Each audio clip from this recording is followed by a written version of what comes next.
Using the right kind of fishing line and rod can make a difference when out on one of Minnesota's frozen lakes this winter. Terry Tuma explains in this week's CCX Ice Fishing Tip. I have received many questions about using braided line for ice fishing. Does it work and do you use it? It works very well, and yes, I use it for crappies, for sunfish, and also for walleye. The disadvantage of a braided line is there's no stretch factor. The pluses for a braided line, super sensitive, minimal amount of drag resistance because of the diameter. It's very strong.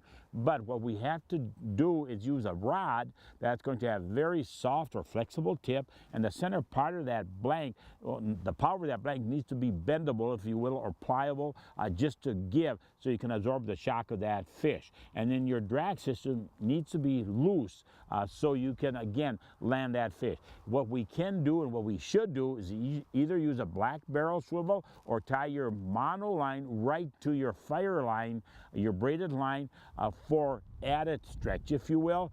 Something has to give, and that mono is going to afford that. You can use that, as I have here, with a shad wrap, with vertical jigging spoon, with a small ice lure for crappies or sunfish.